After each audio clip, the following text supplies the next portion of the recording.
في الحلقة دي هنتكلم مع حضراتكم على توقعات الفايدة في اجتماع الفيدرالي الأمريكي اللي جاي، اللي هو خلاص خلال أيام صغيرة.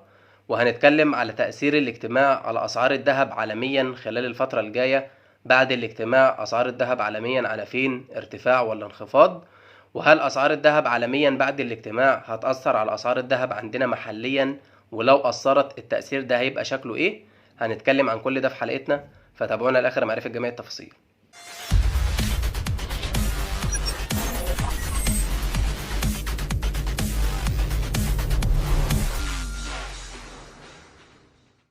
السلام عليكم اعزائي متابعي قناه بنوك مصر.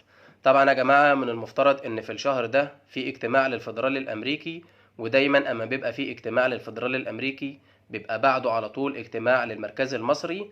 طيب اجتماع الفدرالي الامريكي خلاص خلال ايام صغيره، اللي هو يوم 13 ويوم 14. اجتماع الفدرالي الامريكي دايما بيبقى على يومين، والقرار بيتقال وبيعلن في تاني يوم.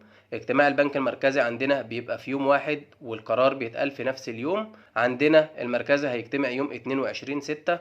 ولكن طبعا في الحلقة ديت احنا هنتكلم على توقعات اجتماع الفيدرالي اللي جاي وتأثيره على أسعار الذهب عالميا ومحليا عندنا هيأثر ولا لأ. وطبعا خلال الأيام الجاية أما الاجتماع عندنا يقرب والمؤشرات كلها تبان، وبالذات مؤشر التضخم لشهر 5 عندنا في مصر يعلن، هنعمل طبعا مع حضراتكم حلقة بتوقعات الفايدة عندنا في الاجتماع بتاع البنك المركزي اللي جاي، ونتكلم بقى هل المركزي هيرفع الفايدة ولا هيثبتها ولا هيخفضها، وهل هينزل شهادات جديدة، شهادات عالية عندنا في مصر خلال الفترة الجاية ولا لأ. ولكن خلونا مركزين في الحلقة ديت على اجتماع الفيدرالي اللي جاي. طيب مبدئيا كده يا جماعة، الاجتماع ده يعتبر من أصعب الاجتماعات للفيدرالي الأمريكي، سواء لمتخذين القرار نفسهم أو للمحللين. دايما احنا بنقول مع حضراتكم وبنجيب لحضراتكم كل المدارس، سواء في الاجتماع بتاع المركز المصري أو في الفيدرالي الأمريكي. بنجيب الناس اللي هي هتقول هيثبت ونقول الأسباب اللي بيقولوا عليها هيثبت، أو هيخفض والأسباب اللي بيقولوا ليه هيخفض، أو هيرفع والأسباب اللي بيقولوا ليه هيرفع. فالاجتماع ده صعب جدا، لأن حتى المحللين نفسهم انقسموا، لأن الفيدرالي في الاجتماع اللي جاي هيرفع 4%، والقسم الثاني اللي هو القسم الأغلب بيقول إن الفيدرالي في الاجتماع اللي جاي هيثبت الفايدة. المحللين والمدرسة اللي بتستند إن الفيدرالي ممكن يرفع الفايدة في الاجتماع اللي جاي 4%، السبب الأهم والسبب الوحيد إن هم شايفين مازال التضخم في أمريكا عالي. التضخم في أمريكا مستهدف 2%، فهو حاليا دلوقتي 5%، فلسه برضه مازال بعيد عن المستهدف من قبل الفيدرالي الأمريكي. فشايفين إن ده السبب الأهم اللي ممكن يخلي الفيدرالي يكمل في رفع الفايدة ويرفع 4% في الاجتماع اللي جاي. طيب من ضمن الناس اللي كانت بتقول إن الفيدرالي هيثبت الفايدة كان تقرير مهم جدا وتقرير محترم جدا عن بنك مورجان ستانلي الأمريكي. التقرير ده كان كويس جدا، وهم توقعوا ان الفيدرالي في الاجتماع اللي جاي هيثبت الفايدة، بل كمان قالوا الموعد اللي الفيدرالي هيخفض فيه الفايدة. ولكن خلونا ناخد التقرير واحدة واحدة كده. طيب ليه مورجان ستانلي بيقول ان الفيدرالي الامريكي هيثبت الفايدة في الاجتماع اللي جاي؟ لان هم قالوا ان البيانات اللي اعلنت، البيانات الاقتصادية التي تم الكشف عنها، لا تدعم رفع الفايدة خالص، هتخلي ان الفيدرالي الامريكي صعب جدا طبقا للبيانات ديت ان هو يرفع الفايدة. طيب ايه هي البيانات ديت؟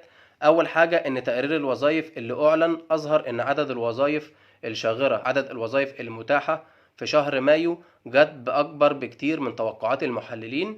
تاني حاجة استندوا عليها بقوة، بيقولوا ان محافظ الاحتياطي الفيدرالي والنائب الرئيس بتاع الاحتياطي الفيدرالي قالوا ان بنسبة كبيرة من المفترض ان الفيدرالي في اجتماع يونيو اللي هو الاجتماع اللي جاي ان هو يثبت الفايدة. فدول كانوا حاجتين مهمين جدا اللي استند عليهم مورجان ستانلي، ان الفيدرالي هيثبت الفايدة في الاجتماع اللي جاي. طبعا احنا هنقول لحضراتكم رأينا وهنقول برضو اسبابنا اللي كنا قايلينها قبل كده، ولكن خلونا نكمل بقية التقرير. في التقرير جه برضو بيقولوا ان رئيس الاحتياطي الفيدرالي في بلد ما والنائب بتاعه بيقول ان هو مش شرط لو الفيدرالي ثبت في الاجتماع اللي جاي ان هو ما يرفعش بعد كده، لا ممكن يثبت الاجتماع اللي جاي ده ويرفع الاجتماع اللي بعده او اللي بعده في اي اجتماع لحد نهاية السنة. طبعا احنا كنا عاملين حلقة بكل اجتماعات الفيدرالي الامريكي والمركز المصري لحد نهاية 2023. الحلقة اللي ظهرت مع حضرتك ديت هسيبها لك طبعا في الوصف.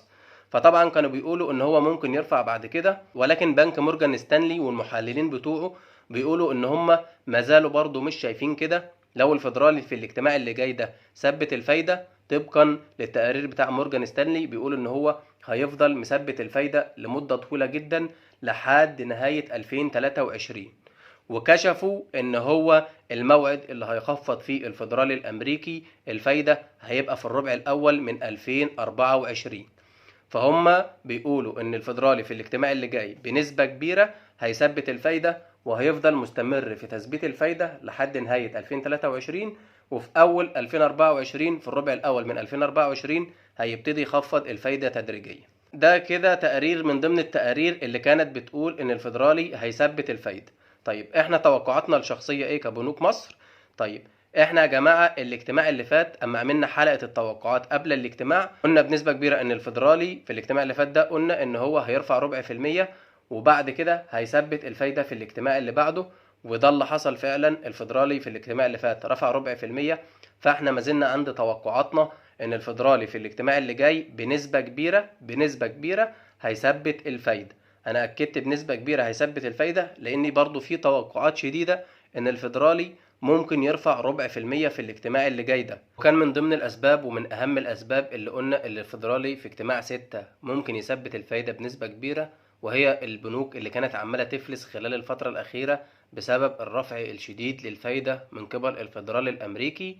فده طبعا هيخلي الفيدرالي يهدي من الوتيرة شوية، وده اللي حصل في الاجتماعين الثلاثة اللي فاتوا. بدل ما كان بيرفع نص و75 نقطة بقى بيرفع 25 نقطة. فالتوقع الشديد ان هو يثبت الفايدة في الاجتماع ده بسبب البيانات الاقتصادية اللي أعلنت وكانت إيجابية جدا ان هو يثبت الفايدة، وبسبب طبعا ان الرفع اكتر من كده هيأثر جدا على بنوك في امريكا ويخلي في بنوك تفلس اكتر من كده غير الثلاث بنوك اللي افلسوا اللي كنا اتكلمنا عنهم قبل كده. فزي ما قلنا القرار صعب في الاجتماع ده ان هو يرفع ربع ولا يثبت، ولكن الاغلب واغلب المحللين واحنا معاهم بنتوقع ان الفيدرالي في الاجتماع اللي جاي يثبت الفايدة. وده طبعا اللي هنتابعه مع حضراتكم خلال الفترة الجاية، هنشوف هيثبت ولا هيرفع. طيب دي كده التوقعات. اسعار الذهب بقى عالميا طبقا للاجتماع هتبقى على فين؟